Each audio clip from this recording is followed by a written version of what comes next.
Hi dear friends, welcome back to Alex E academy.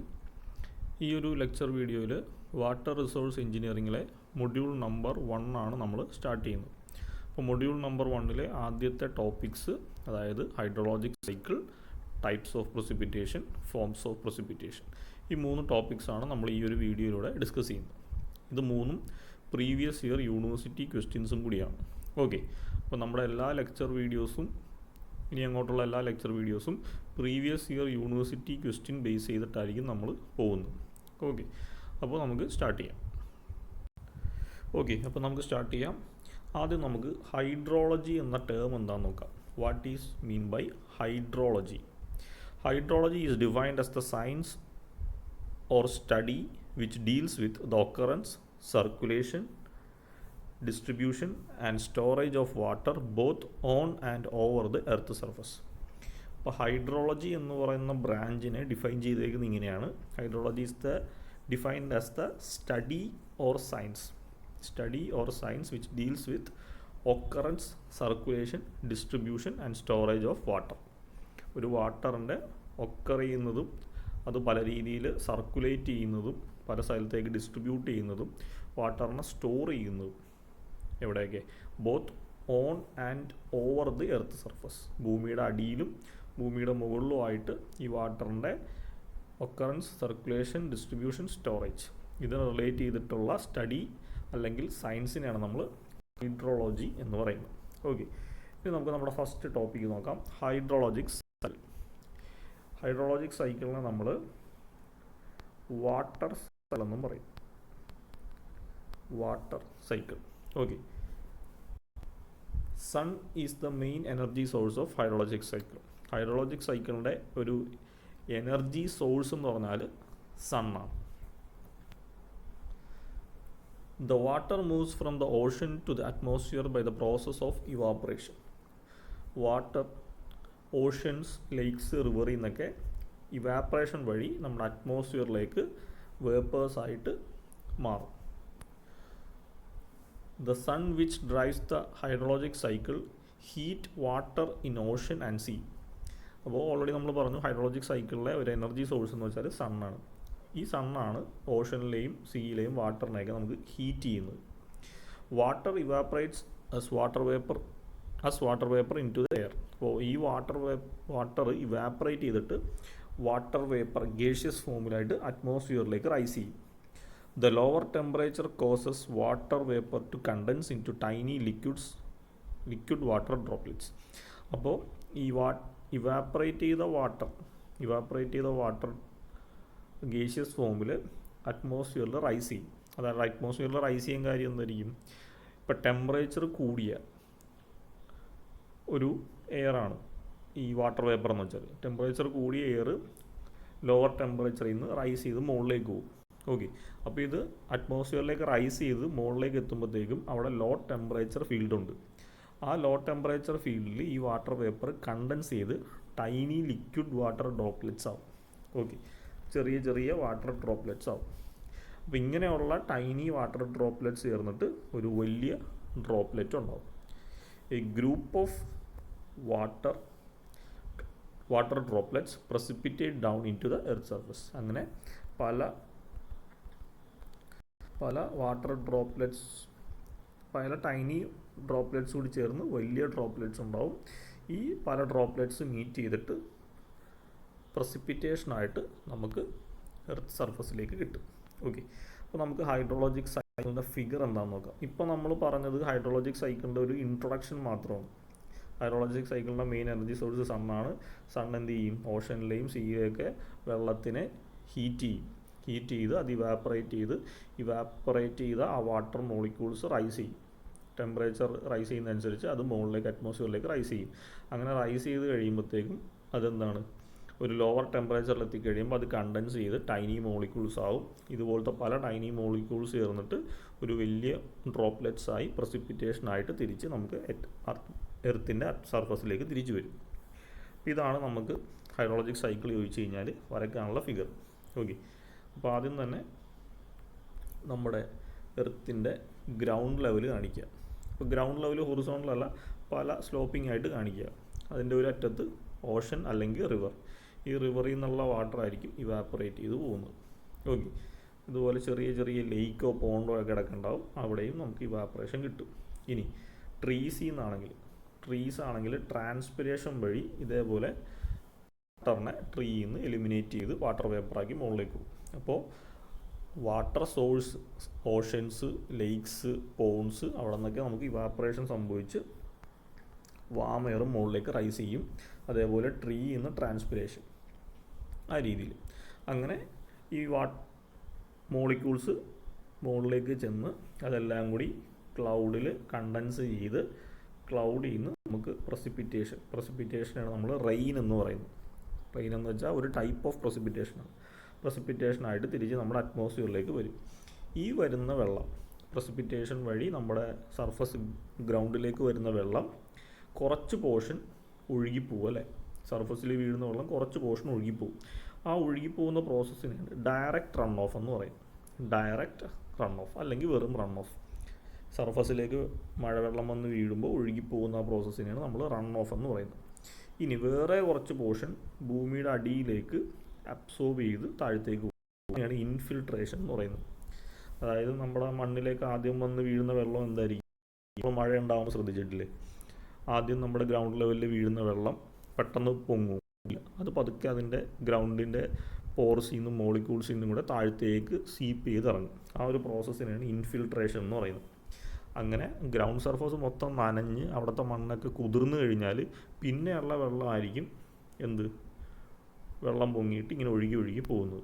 അപ്പോൾ സർഫസിൻ്റെ മുകളിൽ കൂടെ ഒഴുകി പോകുന്നതിന് റൺ ഓഫ് എന്നും, ഗ്രൗണ്ട് സർഫസിൻ്റെ താഴത്തേക്ക് വാട്ടർ അബ്സോർബ് ചെയ്ത് സീപ്പ് ചെയ്ത് ഇറങ്ങുന്നതിന് ഇൻഫിൽട്രേഷൻ എന്നും പറയും. ഓക്കെ, ഇനി അടുത്തത് നമുക്ക് ഗ്രൗണ്ട് ലെവലിൻ്റെ താഴെ, ഇത് ഓഷൻ അല്ലേ, അതേ ലെവലിൽ നമുക്ക് താഴെ ഒരു വാട്ടർ ടേബിളുണ്ട് അല്ലേ. നമ്മൾ കിണറിൽ നോക്കിക്കഴിഞ്ഞാൽ വെള്ളത്തിൻ്റെ ഒരു ലെവലില്ലേ, അതിനെയാണ് നമ്മൾ വാട്ടർ ടേബിൾ എന്ന് പറയുന്നത്. അപ്പോൾ അതിൻ്റെ താഴെ ഇതേപോലെ സോയിലും വാട്ടറുമായിട്ടുള്ള ഒരു സ്ട്രക്ചറായിരിക്കും. അപ്പോൾ ഈ ഇൻഫിൽട്രേറ്റ് ചെയ്യുന്ന വെള്ളം ഈ ഗ്രൗണ്ട് വാട്ടറിലേക്ക് മീറ്റ് ചെയ്ത് അത് വീണ്ടും ഹൊറിസോണ്ടലി ഫ്ലോ ചെയ്ത് സീയിലേക്ക് എത്തും. അപ്പോൾ ഈ ഒരു പ്രോസസ്സാണ് നമുക്ക് ഹൈഡ്രോളജിക് സൈക്കിളിൽ പറയാനുള്ളത്. അപ്പോൾ ഇതിൻ്റെ അകത്ത് ഇമ്പോർട്ടൻ്റ് ആയിട്ടുള്ളത് ഒരു സണ്ണ് മാർക്ക് ചെയ്യുക, ഇവാപ്പറേഷൻ ഉണ്ട്, ട്രാൻസ്പിരേഷൻ ഉണ്ട്, പ്രസിപ്പിറ്റേഷൻ ഉണ്ട്, റൺ ഓഫ് ഉണ്ട്, ഇൻഫിൽട്രേഷൻ ഉണ്ട്, ഗ്രൗണ്ട് വാട്ടർ ടേബിൾ കാണിക്കുക. ബാക്കി കമ്പോണൻസ് നമുക്ക് അടുത്തത് എക്സ്പ്ലെയിൻ ചെയ്യുമ്പോൾ പറയാം. Due to the action of wind, water vapor gets distributed into different places of Earth surface. Hence, precipitation occurs throughout the surface. The water precipitation over trees and buildings are known as interception. Okay. അപ്പോൾ നമ്മൾ പറഞ്ഞു ഇതേപോലെ ഈ ഓഷനിൽ നിന്നും പോണ്ടിൽ നിന്നൊക്കെയുള്ള വെള്ളമാണ് നമ്മൾ evaporate ചെയ്യുന്നതെന്ന് പറഞ്ഞു. അപ്പോൾ നിങ്ങൾക്കൊരു സംശയം വരാം, ഇവാപ്പറേറ്റ് ചെയ്ത് ചെല്ലുമ്പോൾ ഈ പോർഷനിൽ തന്നെയല്ലേ പ്രസിപ്പിറ്റേഷൻ സംഭവിക്കേണ്ടത്, പക്ഷേ നമുക്ക് ഗ്രൗണ്ട് ലെവലിലും പ്രസിപ്പിറ്റേഷൻ സംഭവിക്കുന്നുണ്ട്. അതിന് കാര്യം എന്തായിരിക്കും? ഇങ്ങനെ റൈസ് ചെയ്ത് പോകുന്ന വാട്ടർ മോളിക്യൂൾസ്, ഇവാപ്പറേറ്റ് ചെയ്തേക്കുന്ന ഗേഷ്യസ് ഫോമിലുള്ള വാട്ടർ മോളിക്യൂൾസ് വിൻഡിൻ്റെ ആക്ഷൻ കൊണ്ട് പല സ്ഥലത്തേക്കും ട്രാവൽ ആവും. ഓക്കെ, എന്നിട്ട് ഇത് എപ്പോഴാണോ മോളിക്യൂൾസായിട്ട് മാറുന്നത് ആ പോയിന്റിലാണ് നമുക്ക് പ്രസിപ്പിറ്റേഷൻ കിട്ടുന്നത്. അപ്പോൾ വിൻഡിൻ്റെ ആക്ഷൻ കൊണ്ട് നമുക്ക് precipitation throughout the area, നമ്മുടെ ലാൻഡിൽ ത്രൂ ഔട്ട് ദ ഏരിയ നമുക്ക് പ്രസിപ്പിറ്റേഷൻ കിട്ടും. ഇനി water precipitates over trees and buildings are known as interception. അപ്പോൾ ഇങ്ങനെ വെള്ളം വീഴുമ്പോൾ എല്ലാ വെള്ളവും നമ്മുടെ ഗ്രൗണ്ടിൽ തന്നെ അല്ല വീഴുന്നത്. കുറച്ച് വെള്ളമൊക്കെ നമ്മുടെ ബിൽഡിങ്ങിൻ്റെ ടെറസിൽ വീഴും, പിന്നെ കുറച്ച് വെള്ളമൊക്കെ ട്രീസ് അബ്സോർബ് ചെയ്യും.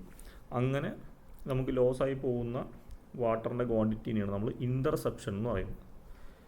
And water flows over the ground as runoff. ഗ്രൗണ്ടിൻ്റെ മുകളിൽ കൂടെ ഒഴുകി പോകുന്ന വെള്ളത്തിന് നമ്മൾ റൺ ഓഫ് എന്ന് പറയും.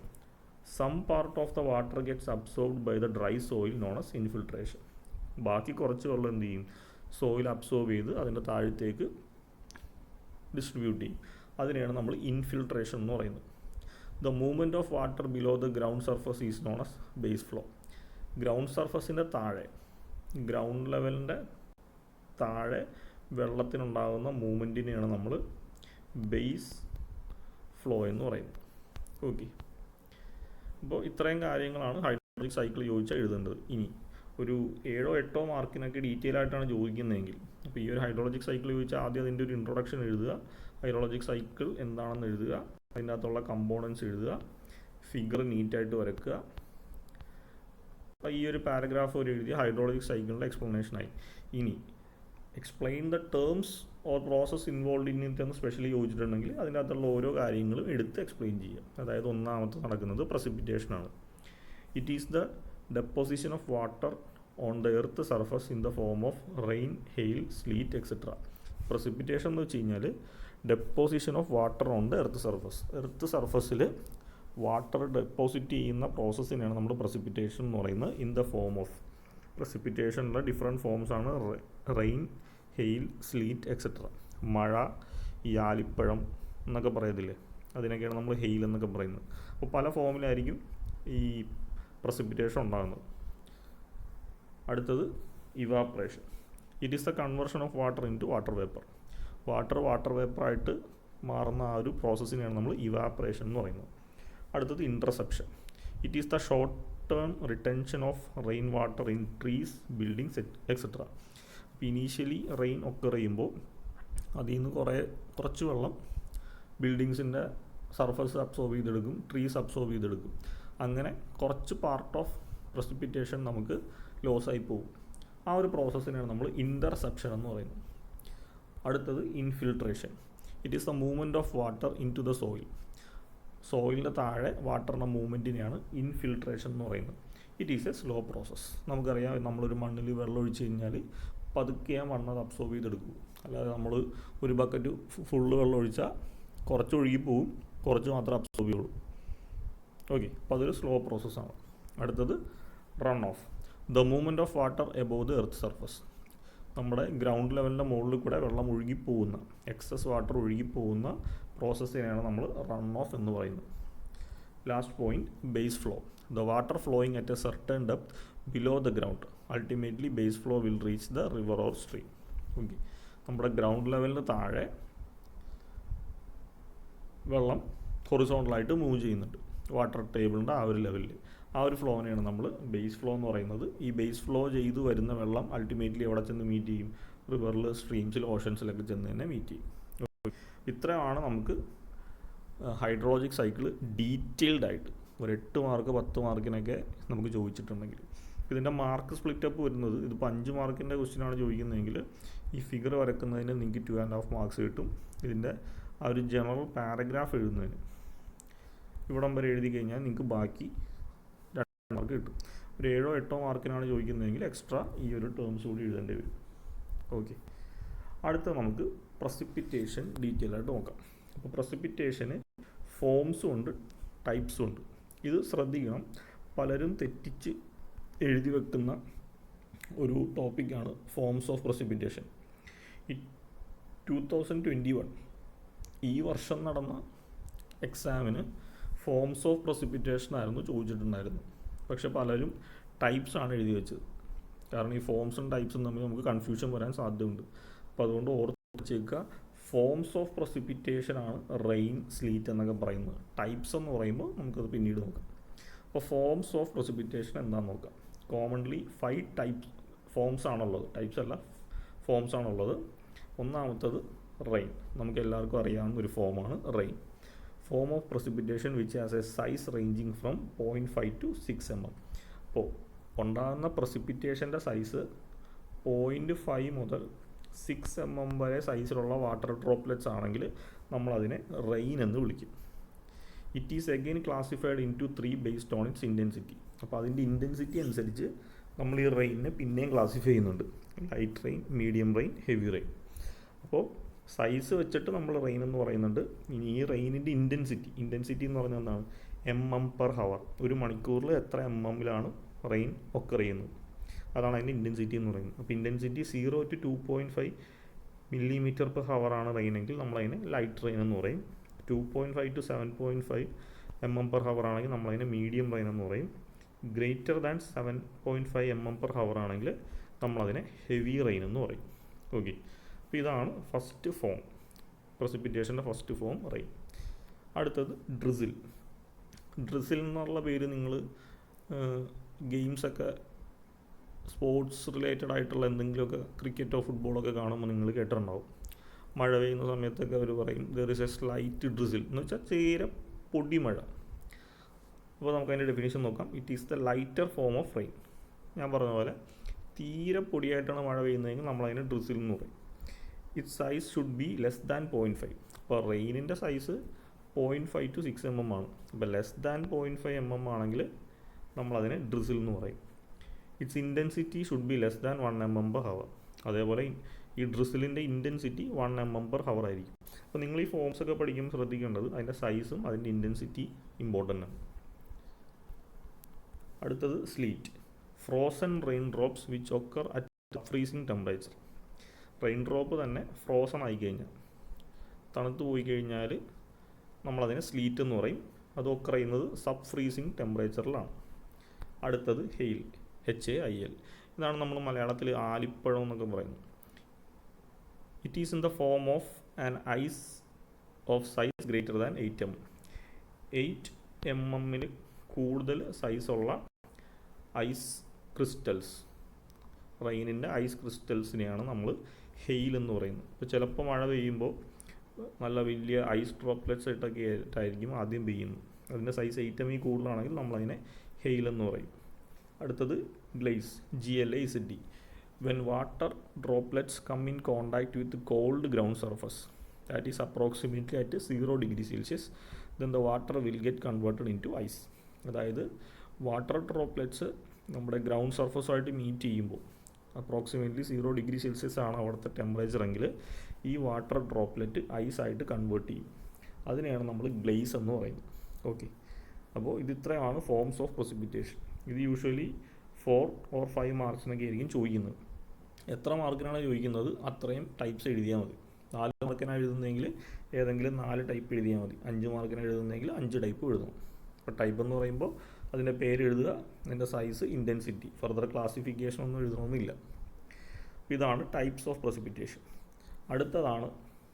ഫോംസ്. അടുത്തതാണ് നമുക്ക് ടൈപ്സ് ഓഫ് പ്രസിപ്പിറ്റേഷൻ. ഓക്കെ, ഇത് ഒരു 2 തവണ യൂണിവേഴ്സിറ്റി എക്സാമിന് ചോദിച്ചിട്ടുള്ള ക്വസ്റ്റ്യനാണ്. നമുക്ക് 4 ടൈപ്സാണ് പഠിക്കാനുള്ളത്. Convective precipitation, orographic precipitation, cyclonic precipitation, frontal precipitation. ഇതെല്ലാം ചോദിക്കാറില്ല. What are the different types of precipitation, explain any two, ഇങ്ങനെയൊക്കെ ആയിരിക്കും ചോദിക്കുന്നത്. അപ്പോൾ 4 ടൈപ്പിൻ്റെ പേര് പഠിച്ചു വെക്കുക, ഏതെങ്കിലും 2 or 3 ഡീറ്റെയിൽ ആയിട്ട് പഠിച്ചു വെക്കുക. അപ്പോൾ ആദ്യം കോൺവെക്റ്റീവ് പ്രസിപ്പിറ്റേഷൻ. നമുക്ക് ആദ്യം അതിൻ്റെ തിയറി നോക്കാം. High intensity rain for a very short period. അതായത് വേനൽക്കാലത്ത് ഉണ്ടാകുന്ന മഴയാണ് high intensity rain short period. കുറച്ച് നേരത്തേക്ക് നല്ല ഇൻറ്റൻസിറ്റിയിൽ ഇടിവെട്ടി മഴ പെയ്യും. അതിനെയാണ് നമ്മൾ കോൺവെക്റ്റീവ് പ്രസിപ്പിറ്റേഷൻ എന്ന് പറയുന്നത്. രണ്ടാമത്തത്, it occurs when air rises vertically through the mechanism of convection. ചൂട് എയർ വെർട്ടിക്കലി അപ്വേർഡ്സ് റൈസ് ചെയ്യുമ്പോൾ പെട്ടെന്നുണ്ടാകുന്ന ഒരു റെയിനെയാണ് നമ്മൾ കൺവെക്റ്റീവ് പ്രസിപ്പിറ്റേഷൻ എന്ന് പറയുന്നത്. അതുകൊണ്ടാണ് ഇത് വേനൽക്കാലത്ത് ഉണ്ടാകുന്നതെന്ന് പറയുന്നത്. ചൂട് കാലത്ത് ഗ്രൗണ്ട് സർഫസിൽ എന്തായിരിക്കും, സണ്ണിൻ്റെ ഹീറ്റ് കൊണ്ട് പെട്ടെന്ന് ചൂടാവും. അപ്പോൾ അങ്ങനെ വാട്ടർ മോളിക്യൂൾസ് ഇവാപ്പറേറ്റ് ചെയ്ത് പെട്ടെന്ന് റൈസ് ചെയ്തിട്ട് കുറച്ച് നേരത്തേക്ക് ഉണ്ടാകുന്ന ഹെവി റെയിൻ, അതിനെയാണ് നമ്മൾ കൺവെക്റ്റീവ് പ്രസിപ്പിറ്റേഷൻ എന്ന് പറയുന്നത്. Due to the heat of sun the air at the ground level gets heated. The warm air from the ground level rises up due to law intensity. അപ്പോൾ warm air, ചൂടായിട്ടുള്ള air അറ്റ്മോസ്ഫിയറിലേക്ക് rise ചെയ്യും. കാരണം warm എയറിന് intensity law ആയിരിക്കും. Whereas the called air comes in that position. അപ്പോൾ ഈ warm air മുകളിലേക്ക് rice ചെയ്ത പൊസിഷനിൽ സൈഡിലുള്ള കൂൾ എയർ വന്ന് ഡെപ്പോസിറ്റ് ചെയ്യും. When warm air reaches the atmosphere it adiabatically cool, condense and precipitation occurs. അപ്പോൾ വാം എയർ റൈസ് ചെയ്ത് ഏറ്റവും മുകളിൽ അറ്റ്മോസ്ഫിയറിൽ ക്ലൗഡിൻ്റെ പൊസിഷനിലെത്തുമ്പോൾ അത് അഡിയാബാറ്റിക്കലി കൂൾ ചെയ്യും. കൂൾ ചെയ്യുന്ന മോളിക്യൂൾസ് വലിയ വലിയ മോളിക്യൂൾസായിട്ട് കണ്ടൻസ് ചെയ്യും. അങ്ങനെ പ്രസിപ്പിറ്റേഷൻ ഒക്കർ ചെയ്യും. അപ്പോൾ അതിൻ്റെ ചെറിയൊരു പിക്ചറാണ് ഇവിടെ കാണിച്ചിരിക്കുന്നത്. ഇത് നമ്മുടെ ലാൻഡ് സർഫസ് ആണ്, ഇത് ഓഷനാണ്. അപ്പോൾ സണ്ണിൻ്റെ ഹീറ്റ് കൊണ്ട് ഈ എയർ ഹീറ്റ് ചെയ്യും. അങ്ങനെ ഹീറ്റ് ചെയ്ത വാം എയർ റൈസ് ചെയ്യും. അത് ക്ലൗഡിലൊക്കെ എത്തിക്കഴിയുമ്പോഴത്തേക്കും വാം എയർ കൂൾസ്, കണ്ടൻസ്, എന്നിട്ട് എന്ത് ചെയ്യും, വലിയ മോളിക്യൂൾസായിട്ട് നമുക്ക് പ്രസിപ്പിറ്റേഷനായിട്ട് എർത്തിലേക്ക് ഒക്കർ ചെയ്യും. ഓക്കെ, അടുത്തത് orographic precipitation. The main rainfall in India occurs due to orographic precipitation. ഇന്ത്യയിലെ ഏറ്റവും കൂടുതൽ മഴ ഉണ്ടാകുന്നത് ഈ ഒരു ഓറോഗ്രാഫിക് പ്രസിപ്പിറ്റേഷൻ വഴിയാണ്. അപ്പോൾ നമുക്കൊരു മൗണ്ടൈനാണ് അല്ലെങ്കിൽ ബാരിയർ. ഓക്കെ, അപ്പോൾ ഇവിടെ സംഭവിക്കുന്ന ഇത്രേ ഉള്ളൂ. നമുക്ക് നേരത്തെ പറഞ്ഞ പോലെ സണ്ണിൻ്റെ ഹീറ്റ് കൊണ്ട് വാം എയർ എന്ത് ചെയ്യും, അല്ലെങ്കിൽ എയർ ഹീറ്റാവും. ഇങ്ങനെ ഹീറ്റ് ചെയ്യുന്ന എയർ എന്ത് ചെയ്യും, മൂവ് ചെയ്യും, വിൻഡിൻ്റെ ആക്ഷൻ കൊണ്ട് മൂവ് ചെയ്യും. അപ്പോൾ ഇവിടെ ചൂടായിട്ടുള്ള എയർ വിൻഡിൻ്റെ ആക്ഷൻ കൊണ്ട് ഹൊറിസോണ്ടലി മൂവ് ചെയ്യും. അത് ഈ ബാരിയറുമായിട്ട് മീറ്റ് ചെയ്യും. ബാരിയറുമായിട്ട് മീറ്റ് ചെയ്ത് എന്ത് ചെയ്യും, ബാരിയർ ഉള്ളതുകൊണ്ട് ഇത് മുകളിലേക്ക് റൈസ് ചെയ്യും. ഈ റൈസ് ചെയ്ത് പോകുന്നത് ക്ലൗഡ്സിലെത്തിക്കഴിയുമ്പോൾ അഡിയബാറ്റിക്കലി കൂൾ ചെയ്യും. ഓക്കെ, അങ്ങനെ നമുക്ക് പ്രസിപ്പിറ്റേഷൻ കിട്ടും. ഇനി ഈ ഒരു കേസിൽ മഴ ഉണ്ടാകുന്നത് ഈ സൈഡിൽ മാത്രമായിരിക്കും, ഇപ്പുറത്തെ സൈഡിൽ മഴ പെയ്യൂല. കാരണം ഇവിടെ നിന്ന് മൂവ് ചെയ്യുന്ന എയർ ഇവിടെ തന്നെ റൈസ് ചെയ്ത് അതിൻ്റെ പ്രസിപ്പിറ്റേഷൻ ഇവിടെ തന്നെ ആയിരിക്കും കിട്ടുന്നത്. കാരണം ഈ മൗണ്ടൈൻ ബാരിയർ കൊണ്ട് ഒന്നും ഇപ്പുറത്തെ സൈഡിലേക്ക് പോവില്ല. അതുകൊണ്ട് തന്നെ ഈ സൈഡിനെ നമ്മൾ വിൻഡ് വേർഡ് സൈഡെന്ന് പറയും, മഴയുള്ള സൈഡ്. ഇതിനെ ലീവേർഡ് സൈഡെന്ന് പറയും, മഴയില്ലാത്ത സൈഡ്. അത് ഡ്രൈ ആയിരിക്കും. Due to the mountain barrier, the hot air coming from the side cannot move further and hence it rises up as in the direction of mountain. When it reaches the atmosphere, it cools, condenses and precipitation occurs. നേരത്തെ ഞാൻ പറഞ്ഞ പോലെ തന്നെയാണ്. The portion where the precipitation occurs is called windward side. Precipitation occur ചെയ്യുന്ന മൗണ്ടൈൻ്റെ സൈഡിനെ windward സൈഡെന്നും മഴയില്ലാത്ത മൗണ്ടൈൻ്റെ അപ്പുറത്തെ സൈഡിനെ നമ്മൾ leeward സൈഡെന്നും പറയും. Okay, അടുത്തത് cyclonic precipitation. Precipitation which occurs due to cyclone. Cyclone എന്ന് പറഞ്ഞാൽ എന്താണ്, ചുഴലിക്കാറ്റ്. ഇപ്പോൾ നമ്മുടെ ഗ്രൗണ്ട് സർഫസിൽ നമ്മളിങ്ങനെ സൈക്ലിക്കായിട്ട് എയർ മൂവ് ചെയ്യുന്നതാണ്. ഇപ്പോൾ ഈ സൈക്ലോൺ ഉണ്ടാകുന്ന സമയത്ത് നല്ല ഇൻറ്റൻസിറ്റിയിൽ മഴയും പെയ്യും. അത് ഈ ഒരു സൈക്ലോണിക് പ്രസിപ്പിറ്റേഷൻ കൊണ്ടായിരിക്കും. അപ്പോൾ ഈ ഒരു പ്രസിപ്പിറ്റേഷൻ സൈക്ലോൺ ഉണ്ടാകുന്ന കൊണ്ടാണ് ഉണ്ടാകുന്നത്. ഇപ്പോൾ നമ്മൾ തന്നെ ഈ ഇടയ്ക്കൊക്കെ ന്യൂസിൽ കേൾക്കാറുണ്ട്, ചുഴലിക്കാറ്റ് ഒക്കർ ചെയ്തുകൊണ്ട് അടുത്തൊരു 5 ദിവസത്തേക്ക് മഴ പെയ്യുമെന്നൊക്കെ. Okay, cyclones are the low pressure region with circular wind direction. Cyclone എന്താണെന്ന് വെച്ചിട്ടുണ്ടെങ്കിൽ ലോ പ്രഷർ റീജിയനാണ്. അപ്പോൾ ഇതിങ്ങനെ റൊട്ടേറ്റ് ചെയ്യുമ്പോൾ ഇതിൻ്റെ നടുക്ക് ലോ പ്രഷർ റീജിയൻ ആയിരിക്കും. അതിങ്ങനെ സർക്കുലർ പാത്തിലുള്ള വിൻഡ് പോലെ ആയിരിക്കും മൂവ് ചെയ്യുന്നത്. Okay, due to the pressure difference the wind from the high pressure region moves to the low pressure. അപ്പോൾ നമുക്കറിയാം വിൻഡ് മൂവ് ചെയ്യുന്നത് ഹൈ പ്രഷറിൽ നിന്ന് ലോ പ്രഷറിലേക്കാണ്. അപ്പോൾ ലോ പ്രഷർ ഇതിൻ്റെ നടുക്കാണുള്ളത്, ഈ സൈക്ലോണിൻ്റെ നടുക്ക്. And due to the low intensity air lift up to the atmosphere. അപ്പോൾ ഈ ലോ പ്രഷറുള്ള ഏരിയയിൽ വാം എയർ ആയിട്ടുള്ളത് എന്ത് ചെയ്യും, റൈസ് ചെയ്യും. ഇത് റൈസ് ചെയ്തിട്ട് അറ്റ്മോസ്ഫിയറിലെത്തി അത് പ്രസിപ്പിറ്റേഷനായിട്ട് ഒക്കർ ചെയ്യും. അപ്പോൾ then it cools adiabatically, condense and precipitation occurs. അടുത്തത് last type, frontal precipitation. Whenever warm air mass meets cold air mass under favourable condition. അതായത് ഇപ്പോൾ നമ്മുടെ അറ്റ്മോസ്ഫിയറിൽ എയർ മാസുകൾ അങ്ങോട്ടും ഇങ്ങോട്ടും മൂവ് ചെയ്യുന്നുണ്ട്. ഇത് നമ്മുടെ അറ്റ്മോസ്ഫിയറാണ്, ക്ലൗഡൊന്നുമല്ല. അപ്പോൾ ഇത് വാം എയർ, ഇത് വാം എയർ, ഇത് കോൾഡ് എയർ, ഇത് കോൾഡ് എയർ. അപ്പോൾ വിൻഡിൻ്റെ ആക്ഷൻ കൊണ്ട് ഇത് അങ്ങോട്ടും ഇങ്ങോട്ടൊക്കെ മൂവ് ചെയ്യുന്നുണ്ട് അല്ലേ. എപ്പോഴാണോ ഒരു വാം എയറും കോൾഡ് എയറും തമ്മിൽ മീറ്റ് ചെയ്യുന്നത്, അപ്പോൾ എന്ത് സംഭവിക്കും, ഈ വാം എയറും കോൾഡ് എയറും തമ്മിൽ മീറ്റ് ചെയ്ത് കഴിഞ്ഞാൽ വാം എയർ മുകളിലേക്കും കോൾഡ് എയർ താഴത്തേക്കും വരും. കാരണം അതിൻ്റെ ഇൻറ്റൻസിറ്റി ഡിഫറൻസ് കൊണ്ട് വാം എയർ ലൈറ്റ് ഇൻറ്റൻസിറ്റി ആയതുകൊണ്ട് അത് മുകളിലേക്ക് പോകും, കോൾഡ് എയർ ഡെൻസർ ആയതുകൊണ്ട് അത് ഗ്രൗണ്ട് സർഫസിൻ്റെ താഴത്തേക്ക് വരും. The warm air mass being less dense rises to higher altitude, while the cold air having the higher density settles down. This warm air after rising cools down adiabatically and precipitation occurs. Okay, ഇത് അതിൻ്റെ just ഒരു figure പോലെയാണ്. ഒരു area എടുത്തു, ഇതിൻ്റെ അകത്ത് called എയറും move ചെയ്യുന്നുണ്ട്, warm എയറും move ചെയ്യുന്നുണ്ട്. അതെന്ന് സംഭവിക്കും, ഇത് രണ്ടും തമ്മിൽ മീറ്റ് ചെയ്യുമ്പോൾ വാം എയർ ഓട്ടോമാറ്റിക്കലി ലൈറ്റർ ആയതുകൊണ്ട് മുകളിലേക്ക് പോകും, കോൾഡ് എയർ ഹെവിയർ ആയതുകൊണ്ട് താഴത്തേക്കും വരും. ആ രീതിയിലാണ് പ്രസിപ്പിറ്റേഷൻ ഉണ്ടാകുന്നത്. ഓക്കെ, അപ്പോൾ ഈ ടൈപ്സ് ഓഫ് പ്രസിപ്പിറ്റേഷൻ നിങ്ങൾക്ക് പഠിക്കുമ്പോൾ ഇത് ഏകദേശം എല്ലാത്തിൻ്റെ അകത്തും ഒരേ പോയിൻ്റാണ് വരുന്നത്. എന്തുകൊണ്ടാണ് വാം എയർ മുകളിലേക്ക് പോകുന്നത് അത് മാത്രമേ ഉള്ളൂ ഇതിനകത്ത് ഡിഫറൻസ് എന്ന് പറഞ്ഞിട്ടുണ്ടെങ്കിൽ ഇപ്പോൾ ഓറോഗ്രാഫിക് പ്രസിപ്പിറ്റേഷൻ ആണെങ്കിൽ ഈ ഒരു ബാരിയർ ഉള്ളതുകൊണ്ടാണ് വാം എയർ മുകളിലേക്ക് പോകുന്നത്. അടുത്തത് സൈക്ലോണിക് പ്രസിപ്പിറ്റേഷൻ ആണെങ്കിൽ സൈക്ലോൺ ഉണ്ടാകുമ്പോൾ ഇതിൻ്റെ നടുക്ക് ഒരു ലോ പ്രഷർ റീജിയൻ ക്രിയേറ്റ് ചെയ്യും. ഇപ്പോൾ നമുക്കറിയാം പാർട്ടിക്കിൾസ് ഹൈ പ്രഷറിൽ നിന്ന് ലോ പ്രഷറിലേക്കാണ് മൂവ് ചെയ്യുന്നത്. അപ്പോൾ ഹൈ പ്രഷറിൽ ഉള്ള വാം എയർ നേരെ ലോ പ്രഷറിലേക്ക് പോകും. അവിടെ നിന്ന് അത് അഡിയാബാറ്റിക്കലി മുകളിലേക്ക് റൈസ് ചെയ്യും. അപ്പോൾ ഈ ഒരു പ്രോസസ്സ് മാത്രമേ ഈ പേര് മാറുമ്പോൾ ചേഞ്ച് ചെയ്യുള്ളൂ. ഇത് റൈസ് ചെയ്ത് മുകളിലേക്ക് എത്തിക്കഴിഞ്ഞാൽ, ക്ലൗഡിലെത്തിക്കഴിഞ്ഞാൽ അത് കൂൾ ചെയ്യും, അഡിയാബാറ്റിക്കലി കൂൾ ചെയ്യും, കണ്ടൻസ് ചെയ്യും, പ്രസിപ്പിറ്റേഷനായിട്ട് ഒക്കർ ചെയ്യും. ആ പോയിൻ്റ് എല്ലാത്തിലും സെയിം ആണ്. ഓക്കെ, അപ്പോൾ അത് ഓർത്തേക്കുക. ഇതിൻ്റെ ഒരു ക്വസ്റ്റ്യൻ ചോദിക്കാനാണെങ്കിൽ എന്തായിരിക്കും? Explain what are the different types of precipitation, explain any to. 4 mark 5 മാർക്കിനൊക്കെ ആയിരിക്കും യൂഷ്വലി ചോദിച്ചു വരുന്നത്.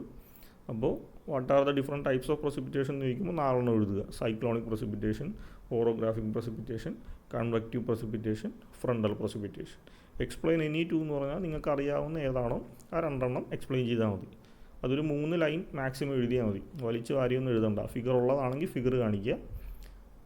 അപ്പോൾ മാർക്ക് ഡിസ്ട്രിബ്യൂഷൻ വരുന്നത് ഇപ്പോൾ 4 മാർക്കാണ് ക്വസ്റ്റ്യൻ എങ്കിൽ 4 ടൈപ്പ് എഴുതുമ്പോൾ തന്നെ നിങ്ങൾക്ക് 2 മാർക്ക് കിട്ടും. അതായത് 4 ഹെഡിങ്.